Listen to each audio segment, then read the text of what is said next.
Let us now discuss an interesting rule known as Gibbs phase rule. This is an important rule in the phase diagram and we will discuss this now. So, the Gibbs phase rule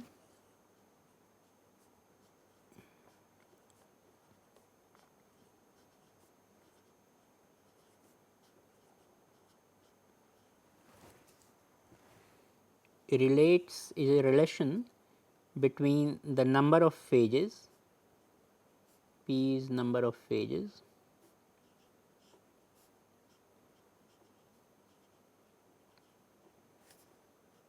phases in equilibrium,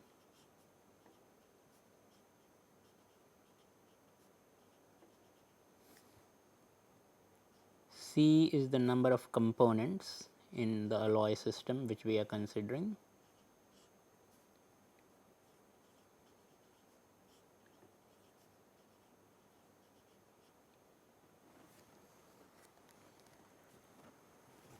and we will define a quantity f known as degrees of freedom.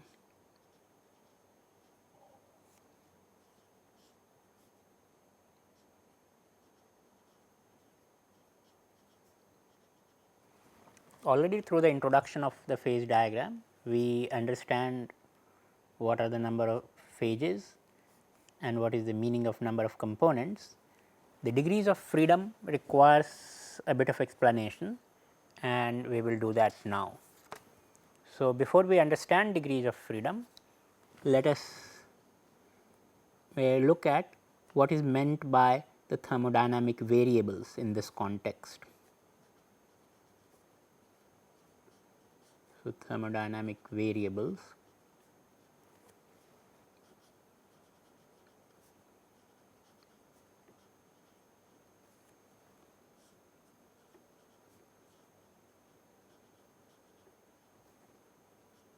for Gibbs phase rule. So, by thermodynamic variables we mean first one set of thermodynamic variables is pressure and temperature.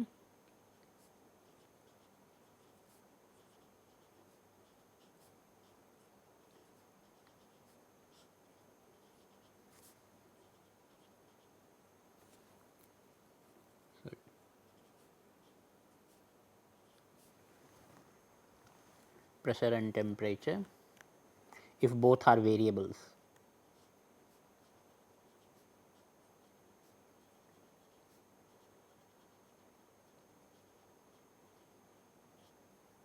In some cases, like for example, the kind of diagram which we are considering binary diagram, we did not have the pressure as variable, we only had the temperature as variable. So, in some cases pressure can be fixed. So, in those diagrams tacitly we assume that the pressure was fixed at 1 atmosphere. So, if pressure is fixed,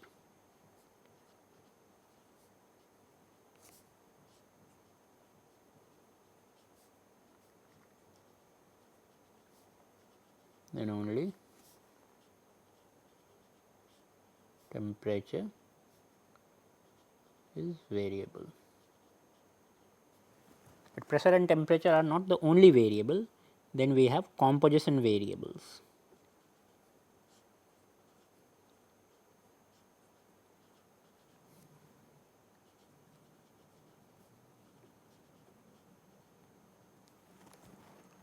And for the application of Gibbs phase rule, the relevant composition variables are the phase compositions.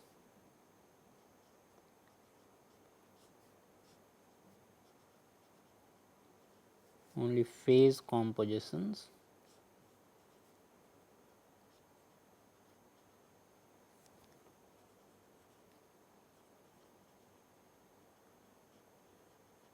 are considered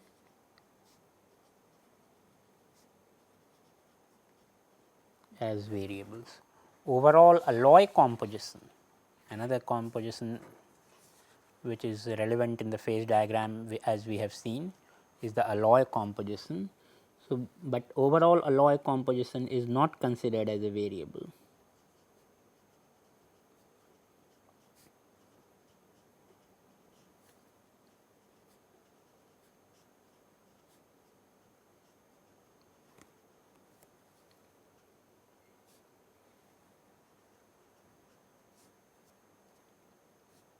is not a variable except when we have a single phase equilibrium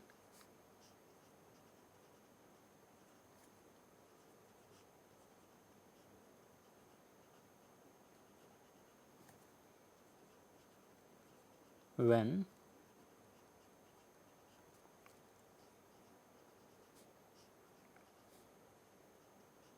alloy composition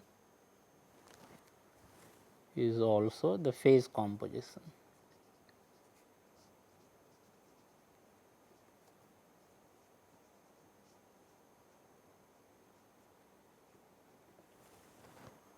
So, this is important to keep in mind. So, only phase compositions should be considered as variables when we are applying the Gibbs phase rule. How many composition variables we will have? So, let us say number of composition variables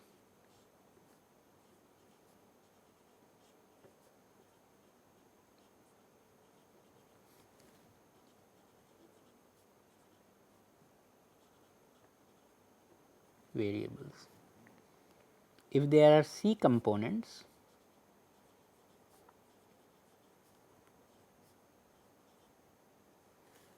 let me use capital C. If there are C components, then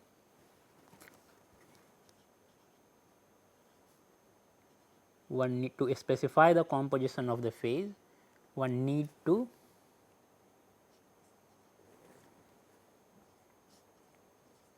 specify C minus 1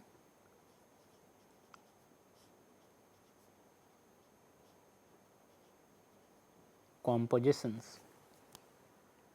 So, if you give the ratio or the fraction of C minus 1 components, then the last component can always be found by 1 minus the sum of other compositions. So, you only need 1 less than the number of components, so many composition variables to be specified for each phase. So, if there are C components, then one needs to specify C minus 1 compositions for each phase. Therefore, for P phases,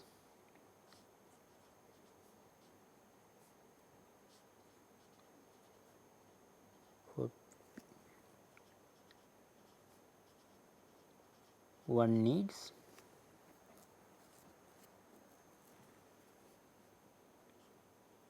P into C minus 1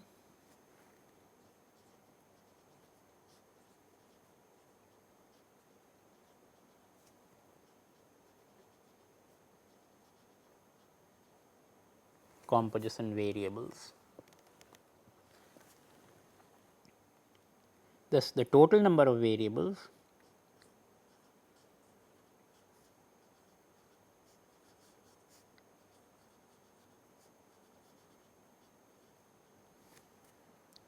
let me call that V. V will be P into C minus 1 plus 2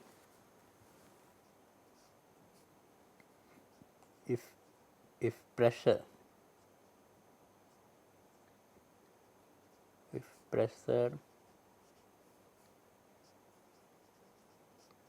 and temperature are variables,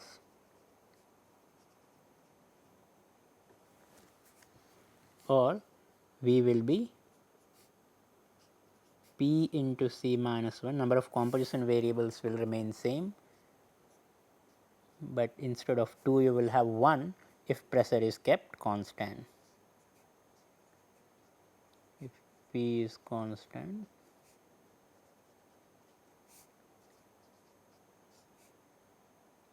and only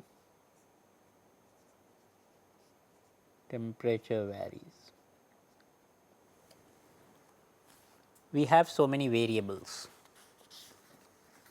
Now, we can talk of the degrees of freedom.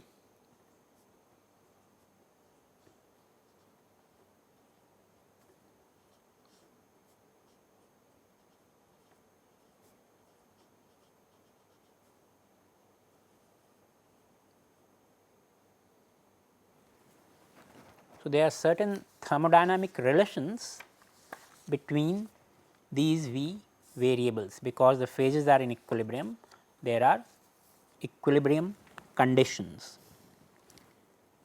So, those equilibrium conditions then define the degrees of freedom. So, let us define the degrees of freedom as number of thermodynamic variables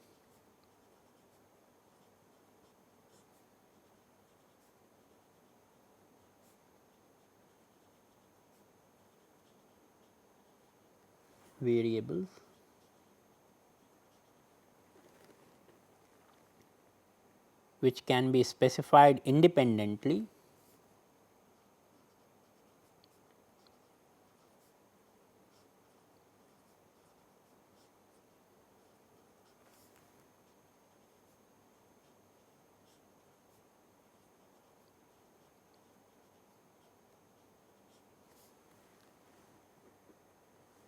number of thermodynamic variables which can be specified independently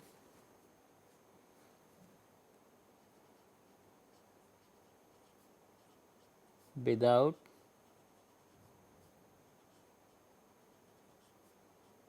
changing the phases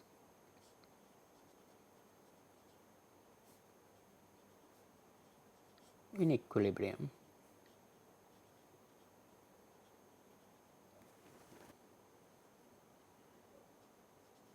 Since there is thermodynamic equilibrium,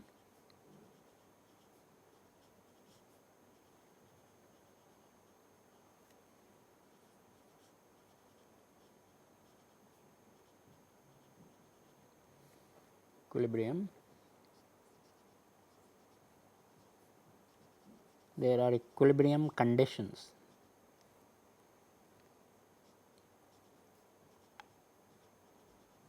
There are equilibrium relations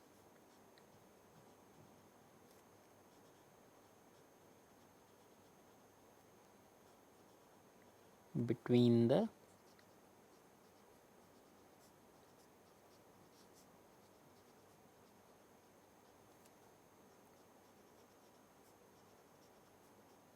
dynamic variables. So, that is why if we specify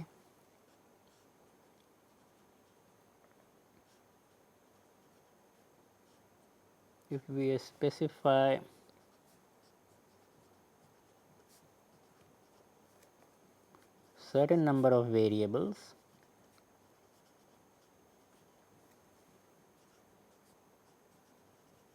others are automatically fixed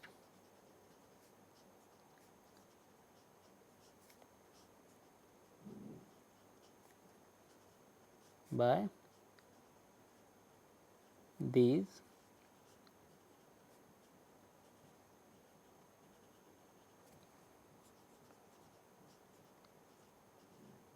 equilibrium relations.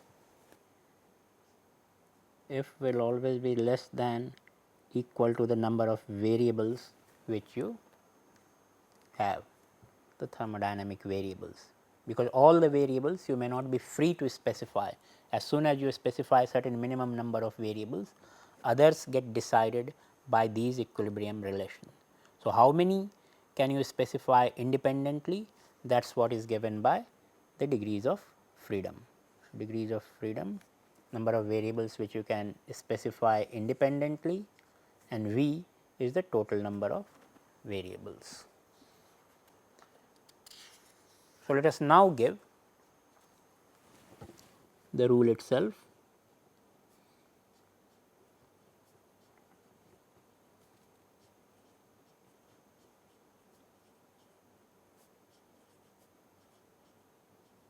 So, rule is quite simple, although we are not going into the derivation of the rule, we are only giving the rule. So, the rule is that the degrees of freedom f is number of components minus the number of phases plus 2. This is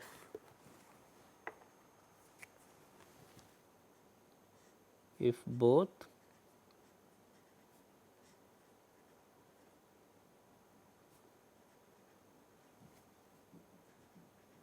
pressure and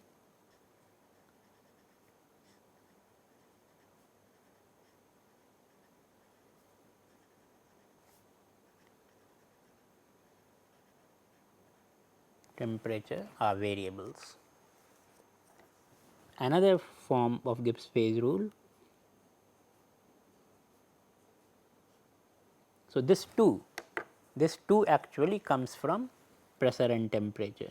This 2 is from pressure and temperature, is representing these two variables. But if pressure is fixed, as in the diagrams which we have considered till now, so if pressure is fixed, then this will become 1 if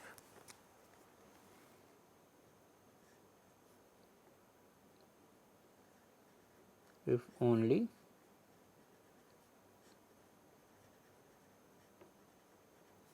temperature is variable, fixed pressure.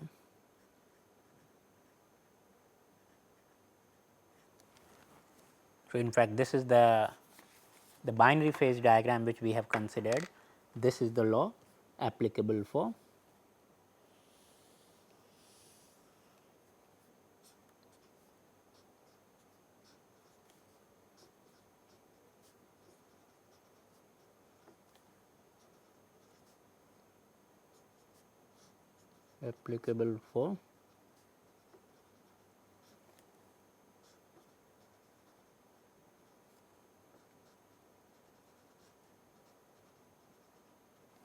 phase diagrams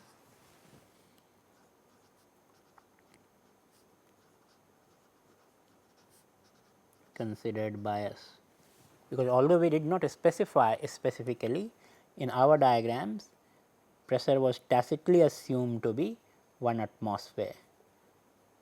So, P can confuse with the number of phases. So, I am not writing that. So, let me write pressure. Pressure is equal to 1 atmosphere.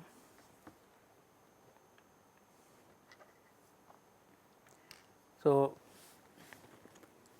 let us look at it. The rule will become clearer once we consider some example. So, let us look at the example of its application.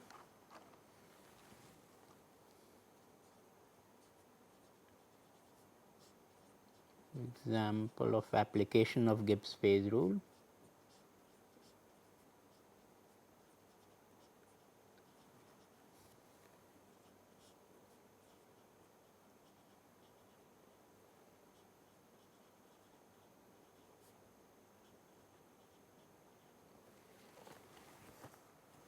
So, let us look at the diagram with which we are now very familiar, the let-in diagram.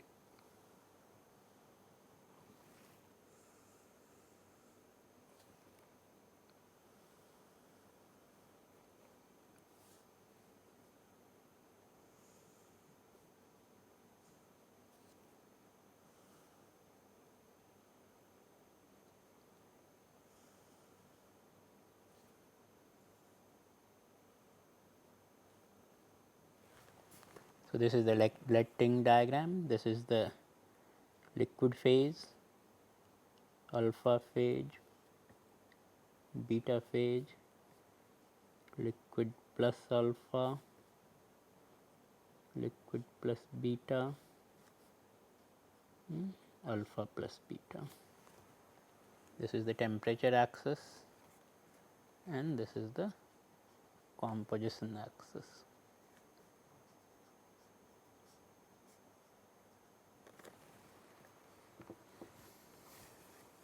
Now, let us consider a situation of a single phase equilibrium.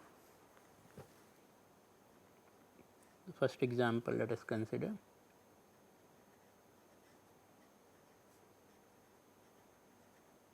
single phase liquid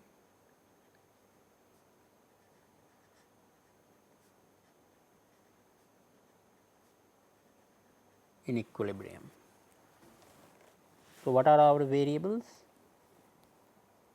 Since only a single phase liquid is there, we have only one composition variable Cl, and we have the temperature. So, Cl and T are the variables. So, the total number of variables is 2, one phase composition, single phase is in equilibrium, and one temperature. So, we have 2 variables. The question is, if I want to have liquid in equilibrium, which of these or how many of these variables I can vary. So, let us apply the phase rule. So, the phase rule gives us the degree of freedom f as the number of components minus number of phases in equilibrium plus 1, because this is an isobaric. Let me write that. Pressure is 1 atmosphere.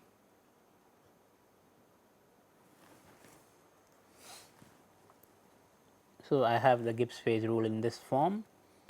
The number of components, here the components are lead and tin. So, the number of components is 2 minus the number of phase is 1 plus 1. So, the degrees of freedom is 2. So, what is it telling us? It is telling us that if I want to have a single phase liquid in equilibrium, I am free to specify both the liquid composition and the temperature. And you can see the single phase liquid here can be obtained. If I want a single phase liquid in equilibrium, I can vary the liquid composition and I can vary the temperature, and I can still have liquid in equilibrium.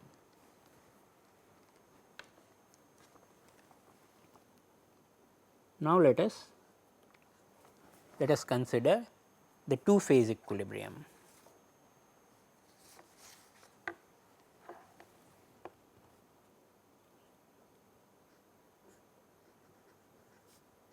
Two phase, and let us say liquid plus alpha.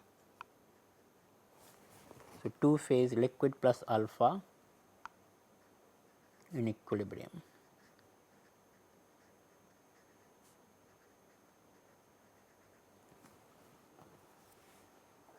Now, how many variables I have? I have, since the two phases are there, I need composition of both the phases. So, I have Cl and I have C alpha, and of course, I have T. So, the number of variables increases by 1 with respect to the previous case. Now, I have 3 variables. But what has happened to our degree of freedom? So, if I now apply the degree of freedom, C minus P plus 1, the number of components is still 2, but the number of phases have also become 2, liquid and alpha. So, you find that although the number of variables increased, the number of degrees of freedom actually decreased. We have only 1 degree of freedom. So, what the phase rule is telling, that although you have 3 variables, you have composition of liquid, composition of alpha and temperature T, only one of these you are free to specify. The other 2 will be determined by the equilibrium conditions. How is that? So, let us look at that. Suppose we choose to specify T. Now, if I specify a T, you can see, and I want to be in the liquid alpha region. So, I have to be in the two phase field. So, and for a given temperature, the liquid and alpha in equilibrium are given by the tie line. The end points of the tie line, the alpha end of the tie line gives me the composition of alpha, and the liquid end of the tie line gives me the composition of liquid. So, as soon as I specify the temperature and I insist on a liquid plus alpha equilibrium, the alpha has to have the composition given by the tie line, and the liquid has to have the composition again given by the tie line. I am not free. I cannot ask for equilibrium of between liquid and alpha at this temperature with alpha composition being something else or a liquid composition being something else. So, only one of these three variables I am able to specify. If I now continue with one more case, let me continue with one more case.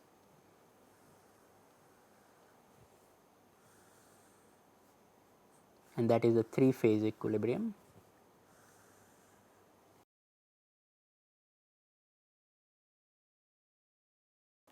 So, suppose I insist on a three phase equilibrium.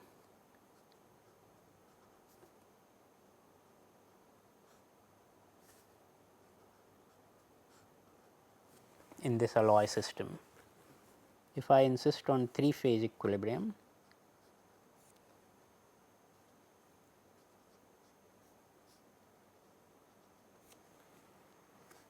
what will be the situation? So, I have, so let us consider three phase equilibrium.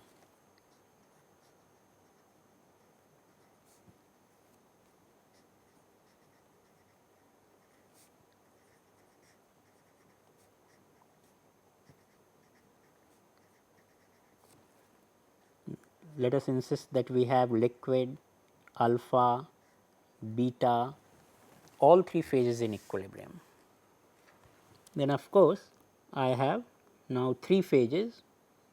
So, P is equal to 3, and I will have three composition variables, C liquid, C alpha, C beta, and a temperature variable. So, my number of variables has grown to 4. So, I have many variables, but what has happened to the degrees of freedom? So, if I apply F is equal to C minus P plus 1, this gives me number of components is 2, number of phases has become 3, and I have 1 there. So, you can see that you get 0 degrees of freedom. What is it telling? Although we have 4 variables, we have liquid composition, alpha composition, beta composition and temperature. I have 4 variables, but if I insist on this 3 phase equilibrium, I am not free to vary any of these variables. So, I will have, if at all, I will have this equilibrium at fixed composition of liquid, alpha, beta and a fixed temperature, and this is what the eutectic line gives you. The eutectic line gives you that the alpha composition is this, the liquid composition is here in the middle, and the beta composition is at the beta end, and the temperature is fixed at the eutectic temperature. So, the 3 phase equilibrium is possible only at this temperature, and the composition of each phase is specified. So, the eutectic horizontal, this eutectic horizontal is actually the line of 3 phase equilibrium. So, that is why this eutectic reaction where you have this 3 phase equilibrium is known as an invariant reaction. You can't vary any of the variables, the degrees of freedom is 0. Also see that since temperature, one of the variables, also is going to be fixed, all these 3 phases will occur at that same temperature. That is why for any invariant reaction you will have a horizontal line, or the reverse of this is also true, that whenever in a binary phase diagram if you see a horizontal line,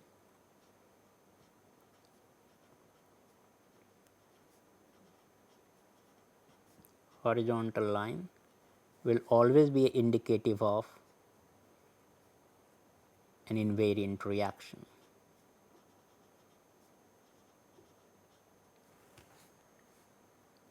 Invariant 3-phase reaction. Eutectic reaction is only one of the examples. We are soon going to see other examples of invariant reactions.